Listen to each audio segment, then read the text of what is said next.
Welcome into the Tailgate Show. I'm your host, Patricia Caputo. Joining me today is Andre Champagne and Tiger TV's Louis DeVita. How are you all today? I'm doing well. What about you? I'm doing good. I'm happy to be on the show. Thanks for having me, guys. It's a big week for LSU football, first road SEC. Excited. It is, of course. We're so happy that you are here. We're going to give our breakdown and the analysis of the LSU versus Auburn game. LSU will take on Auburn in Jordan-Hare Stadium at 6 o'clock. This will be LSU's first road game of the season. Just to give some insight, both teams are 3-1, but there are plenty of differences within this team. Let's talk about a little bit about last week with this LSU team. They defeated New Mexico 38-0 in a shutout win. Andre, what improvements did we see in this offensive line for LSU last week? Right, I saw a lot of improvements last weekend against New Mexico. We saw Charles Turner do really well at center, and then the freshman tackles just continue to impress. I liked how our line communicated well last weekend, and by that I mean when somebody wasn't blocking someone, our guys were smart. They went and helped out. So I like that, and then we saw our guys pick up the blitz pretty well. Louis? I was really happy to see the improvement as far as just allowing the run game to kind of blossom. Armani Goodwin had a really good game last week. It's really good to see these guys start to come into their own. Yeah, there's still a lot of questions going forward because injuries and stuff like that, but definitely this past week is a big improvement. That's what I like to see from the offensive line. I love to see the blocking improve. Miles Frazier was the guy that struggled early on after transferring from FIU over the offseason, but he seemed to have pulled it together, has been getting better at blocking. Also, the penalties, they've seemed to have limited them to a certain degree. The snap infractions were a big thing against Mississippi State. There was a point in the beginning of the game where the entire offensive line was offsides. Those mistakes seem to be cleaned up. But there's another challenge that this LSU offensive line faces this week, as their center, Garrett Dellinger, now has a broken hand and will miss this weekend's game. So, in response to that, Brian Kelly is moving Miles Frazier to left guard. What do we expect to see Frazier with this position change, Andre? Yeah, we saw a lot of, him with playing in the right guard position, so it shouldn't change too much because he's just going to another guard spot on another side. He played left guard at FIU. He also played left tackle at FIU. So we should be pretty much completely fine. I'm just more worried about, depth at center. We might, if Turner does go down, we'll probably see Fitzgerald West. I'm just really excited to, it's good to have flexibility to be able to play both guard spots. And I definitely think if he's able to do that, it's definitely going to make him a more flexible player. And especially if another player goes down or if this hand injury continues to be an issue, it's going to, open up more opportunities. What we've seen from Miles Frazier is that he is a better tackle than he is a guard. But you have a guy like Campbell on that left side. So they put Miles Frazier there. He has the experience there at right guard. It is the best move for this LSU offense to go in and put Frazier in, who at least has some experience. It's not like you're putting in a freshman. But that Charles Turner is a big issue because if he does go down, the only person that we could see possibly at center is Fitzgerald West, who is another freshman. That'd be 3 freshmen on the offensive line. But just to speak about Garrett Dellinger for a minute, credits to him because he almost did play. Brian Kelly said he had surgery on Wednesday on his hand and that it was a slim chance that he was going to play because after looking at it, they decided that it probably wasn't the best move. But he is trying to go out there and give his all. Unfortunately, it just will not be for this week. As a result of that, does this offensive line, because of its changes, have more penalties? I don't think so, to be honest. We saw a lot of that last weekend. So I think after last week, the line's going to have it cleaned up after a whole week, of fixing that. Yeah, I definitely agree. As long as the O-line continues to mature as far as, due diligence when it comes to keeping the penalties, it's obviously want to get it lower the amount of penalties, but we just went out and proved that we can win with that many penalties. You obviously don't want that many penalties, and we're opening up facing our first road SEC opponent. So obviously there's going to be different elements added to that. So I definitely think they're headed in the right direction. It's just staying consistent. Consistency is a big thing. Similar to what you said, Louis, is that what I could see drawing penalties is just that they're on the road. There is no purple and gold, or not a ton of purple and gold in the stands this weekend, as they are away at their first true road game, especially against an SEC opponent, and especially one in Auburn, which we know has a long history of some battles and some weirdness going on, which we will talk about at the end of the show.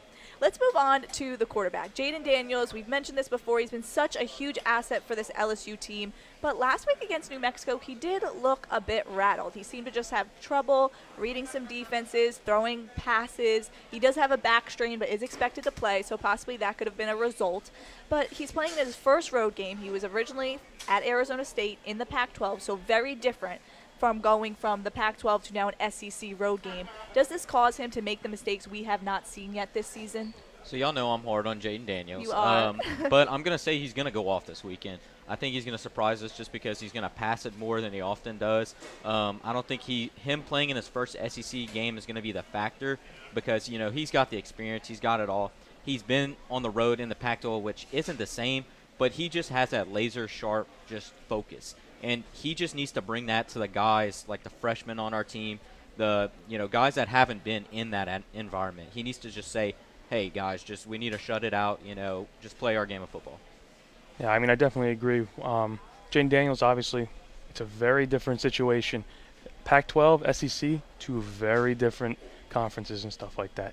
So when you look at Jaden Daniels, obviously, he had a lot of, vision issues as far as, like, finding the open man and stuff like that. But if he can zone in and find his groove, I guess, definitely I realize that when LSU runs tempo offense, when you keep it going, it keeps him sharper. He gets to use his legs more, and that's his biggest strength, his ability to scramble. Now, does he sometimes scramble when he has a 50-yard check down possible? Absolutely. But at the same time, I mean, if he can continue to play his game and stay confident with himself and don't let this back injury hinder him, I definitely think he can power through. Correct. That's where I think the back injury came in last week when he did have some of those checkdowns or even just a pass maybe over 20 yards and he didn't throw it. He didn't take that chance. He seems to be healthy. He's healthy enough to be playing this week. What I could say that he was rattled against New Mexico. I believe that was a lot of mentality of it. Just he thought that this would be an easy game, possibly similar to Southern game where they were up by about 30 points in the first quarter. But what I like about Jaden Daniels and this LSU team is that they started off their first game of the season in the Superdome. So that is somewhat of an advantage. It Yeah. wasn't against an SEC team. It was 50-50. Exactly. So you did have that little bit of camaraderie, and you had that Florida State fan base and then that LSU fan base as well. Let's talk about this running back room now with Armani Goodwin. He is expected to miss a few weeks this week, included with a hamstring injury. What does this mean for this LSU offense, and do they have to rely more on Jaden Daniels' mobility? I don't think last week was, a huge – no, I think last week was a huge step for LSU's offense. We found a sense of running game, like Lewis said earlier, from all the backs. They all know that they have a role to play in this running back room, and they play it really well. So, with Armani going out, I think these guys are just going to have to provide that spark, that he might have, brought to the table. Just kind of step up. Yeah, I mean, I definitely think that John Emery is definitely going to be taking a huge role this week.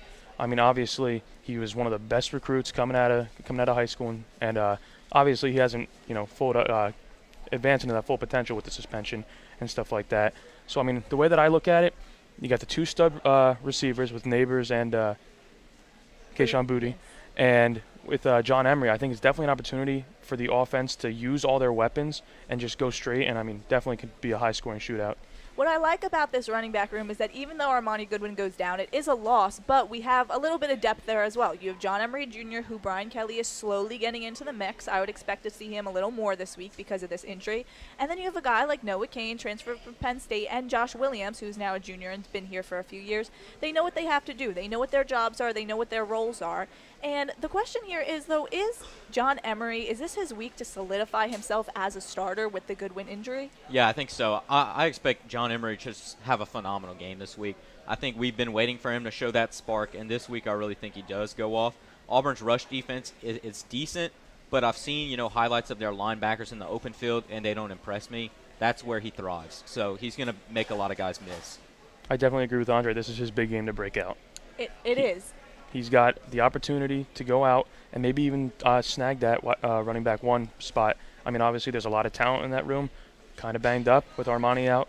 The transfer from Penn State, Cain, I mean, he's got the talent, but I think that this is John Emery's chance to go in there and say, hey, I'm RB1, and this is my chance, and I'm going to take it. Correct.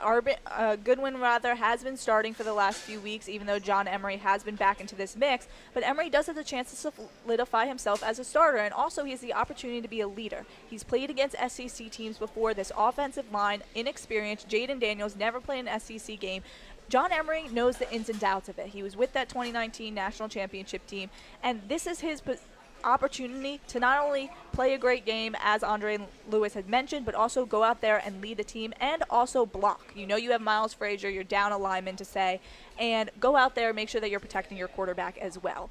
Let's now talk about the wide receiver room. So we have Kayshon Boutte, who is back this week after he was absent last week because he welcomed his son into the world. Congratulations to him.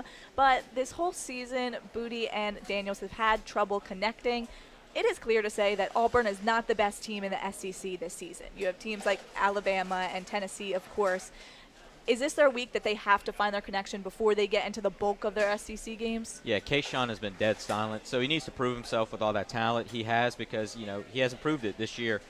He came into the season, with all this hype, and everybody was expecting so much, and I think he kind of did too much. He was trying to do too much to, fulfill that kind of vision. But when you have an LSU wide receiver room that's so balanced and so good, it's hard to, put up crazy numbers, that you see from, wide receiver ones from, like, smaller schools. Yeah, I mean, you definitely look at Kayshon.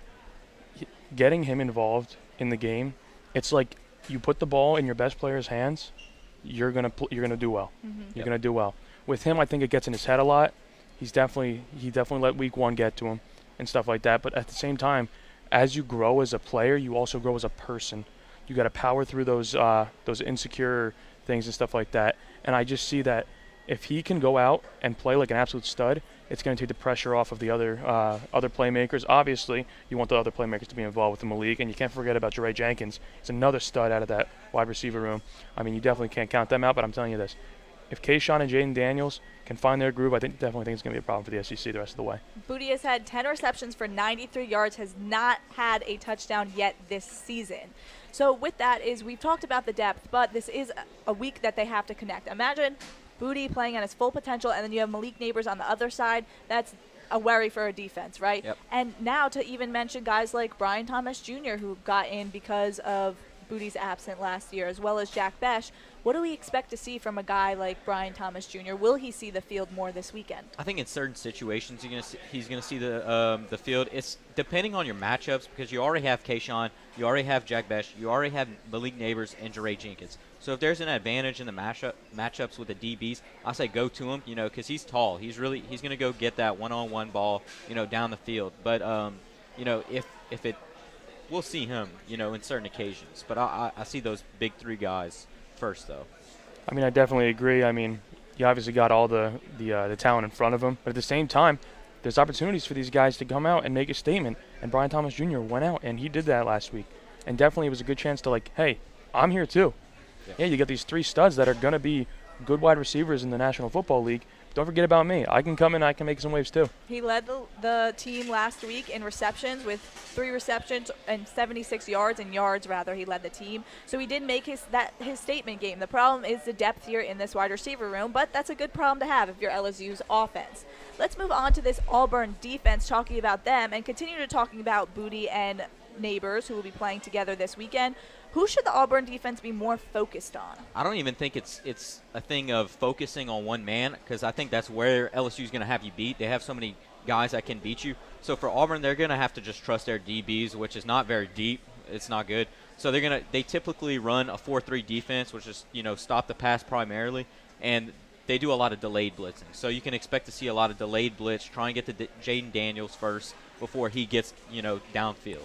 Yeah, and obviously when you put the pressure on the quarterback, it's obviously going to force him to chuck up throws that are 50-50 balls, maybe even worse, and create interceptions. I mean, but if you focus all your attention on one guy, you're going to draw the attention off Malik Neighbors or Boutte, and then you're burned for a 75-yard touchdown. Yep. So when you look at it, I mean, you got to, like Andre said, you got to trust your DBs. You just got to move as the game goes. For Auburn, I would look at a guy like Jalen Simpson. He was there during the LSU when LSU had won a natty. He was a freshman. He has 8 tackles on the season, and he had mentioned before that he loved to see how dominant that LSU defense was in 2019, and he wants to try to replicate that. He didn't say that this week, but he said that during the summer in an article with Auburn. So that this is his opportunity this week, and I would like to see him go up against either Neighbors or Boutte. I would expect Boutte. But let's talk about now this Auburn defensive line. This is their strong suit for this team. Their offensive line has their struggles, which we'll get to in a moment, but now this defensive line is their strong suit with guys like Derek Cole. How does this match up against the LSU offensive line this week? I think they match up well against our offensive line. You know, the defensive ends are really good, but I think our offensive line still does well this weekend. For Auburn, I would still say it's a slight advantage to LSU. I'm going to have to disagree on that a little bit. You look at our offensive line. We are young. We're Yep. a young offensive line. And if these guys on the edge can get around and beat us, I mean, it's going to be tough. It's going to be tough to move down the field, convert that third down, if you can convert that fourth down. I mean, when you look at it, I mean, I think that they have the advantage, but at the same time, Is it slight, though? it's slight. See, I have to agree with Lewis.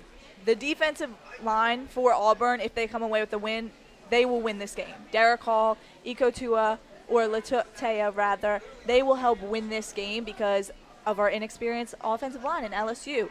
They have 2 freshmen. We've talked about that with the tackles. And now you have a change. Garrett Dellinger won't be there. You have to get to their weakness. And that's where a guy like John Emery Jr. comes in handy because he does have to be there and be that extra guy to be there and block. And also another tight end like Cole Taylor also could be there to block as well. And that, again, Auburn can win the game if their defensive tackles, their defensive line is strong enough and breaks through this LSU offense. Now, we know that LSU has changed drastically from last season with new head coaches, new quarterbacks, new systems. How does the Auburn defense have to prepare differently for this team than they would have last year? Yeah, so Auburn just lost a whole lot of people, too, just like us. So it's going to be weird just looking at completely different teams than last year. But I think if you're Auburn, I think if you're preparing first, you can see Jaden Daniels can run it. You got to blitz him. You got to get to him quick, and you got to get to him early in the game. I agree. You just want to make him think a lot. Like, he's got to think on his feet. And when he runs, I mean, you're going to put him in a situation where he's going to, I feel like a broken record. If you make Jaden Daniels uncomfortable, you're going to get good results most of the time. And at the same time, you look at the 2 different teams. LSU's quarterback last year with Max Johnson was not a mobile running quarterback like Jaden Daniels was. And you look at that alone, and it's just a massive difference. I mean, and you look at Auburn, they're a little banged up at the quarterback position, and I know we'll get to that, but I mean, it's no Bo Nix. Bo Nix ran all over us last year. Mm-hmm. So it's definitely going to be interesting to see how we contain that QB scramble too. And that was one of the ways that Auburn beat us, and in the fourth quarter especially with that Bo Nix scramble where the LSU defense essentially fell apart. But also just talking about this Auburn defense compared to the Auburn offense, which isn't very good, you could say, where they do have that struggle. Now they're on their 3rd string quarterback, and there's not a lot of depth in that wide receiver room. How does this Auburn offense wear out its Auburn defense this weekend? I think so. Our defense is really elite. So if that's the case on Saturday, if they keep doing what they've been doing, we're going to see Auburn's defense get gassed. They rank 85th in completion percentage, allowing 60% of passes, which is really good news for Jaden Daniels because he is Mr. Efficient himself. I mean, I agree. As long as we keep them, if we keep them on the field and then we do our job, keeping their offense off the field, we can gas that defense out, and I think we'll just run all over them. Correct. Moving on to this LSU defense, we will have Greg Brooks Jr., Joe Fouché, and Jay Ward all playing together for the first time this season as Joe Fouché is coming back from his suspension. How do they improve this already strong LSU defense? I'm super excited to watch all these guys together like I did in summer camp. That was the original guys to go out there, to start the season. Well, not start the season, but that was who the starters were looking like before Fouché got that, suspension. Fouché is going to play that safety position. He's going to thrive in zone coverages and open field tackling just like Brooks does. And with both of them in the back at safety, it's going to be a problem for other teams. I definitely agree. I mean, you look at last year with Derek Stingley, and we had Cordell Floyd, 2 very big players on the in the backfield for us last year, and obviously they're not there anymore because they've gone on to the league. But you just look at that. Once we're regaining that ability to be a full-strength, fully functioning defense, and not to say that we're not a fully functioning defense now, but we're getting better. We can't forget about Harold Perkins. Yep. As the true freshman, he has been amazing. Now, what I like about Joe Fouché is he's going to go over there and he's going to attack the run game. That's what he likes to do. He likes to get tackles. I believe he had 80 back in 2019. and while he was at Arkansas. And that's what he's going to do. That's how he helps improve this defense. And for this Auburn offense, there's just so many guys you have to look out for. Not to even mention, we haven't gotten to the defensive line yet in B.J. Ojolari and Ali Gay. Well, if you can stop them, then there's guys like Jay Ward, Joe Fouché, now Greg Brooks, Harold Perkins, as Lewis has mentioned, in this backfield that you have to worry about, that you have to look out for. And is the goal, like, what does this defense need to contain in this Auburn offense to win this game? Tank Bigsby. He's got the most experience as an SEC running back, and he's just flat out elite. We need to watch him in the checkdowns on passes, shut him down, with the defensive line, just stop the run game completely. We need to force, Robbie Ashford to pass it. Keep him in the pocket, please, because he can run. I mean, we definitely don't want an Auburn repeat of a scrambling Last quarterback. Year, yeah. Like you said, just contain the run. Obviously, I mean, I'd rather be beat in the air than in the run, because the run, I'm not trying to de-simplify it, but it's easier to contain the run than it is to contain the pass. Yep. Obviously, you got to deal with fast wide receivers, but as long as we contain the run from the quarterback and the backs, I definitely think we'll be in a better position to win the game. Tank Bigsby is a guy I'm looking out for. He's the veteran running back. He needs to get involved this week if Auburn wants to win this game. He had only 44 yards last week against Missouri. If you're Tank Bigsby, you got to get involved, especially when you have a quarterback like Robbie Ashford. It's not like you have what could have been the starter this year in TJ Finley, as he will miss this week as well with a shoulder injury. Now, Auburn defeated LSU last year, and they came back from a 2-point deficit in the fourth quarter. And it was the first time in 20 years that Auburn had defeated LSU in Tiger Stadium. Is there a personal motive for their defense to win this weekend? I could be wrong, but I don't think they look at it like that completely, but more towards, improving to 2-0 in SEC play after this week. Maybe for Kayshon Boutte now in that wide receiver room, but no, I don't really see it as like a personal game. I definitely think that it's just the same attitude. You go out and you win a football game. Let's go 1-0 today. That should be the mindset every week. Shouldn't go out there trying to lose. I mean, sure, some of these guys can go in with a chip on their shoulder. Couldn't get him last year. Let's get him this year. At the same time, you got to go with that same attitude. We're going to win today, and that should be the mindset every day. When I worked that game versus Auburn and LSU, and I just saw the mistakes that rattled this defense in the fourth quarter, where they thought that they just had this game secured. It was squared away. They were ready to move on to next week, and that's not what happened. And Bo Nix showed that, even though he's transferred to Oregon now and gone. But the same thing could happen this week with Auburn, where they go in, they think, okay, we have a backup quarterback in Robbie Ashford. The offensive line for Auburn isn't too great. They don't have a lot of depth in the wide receiver core. This could be an easy win. There's not going to be a ton we have to do. And if they go up by 2 or 3 touchdowns, they think they have it squared away. But if you know anything about the history between Auburn and LSU, you know that's not true and that anything can happen in this game. So that's what the defense has to be prepared for. They have to be ready. They have to be on their toes for all 4 quarters.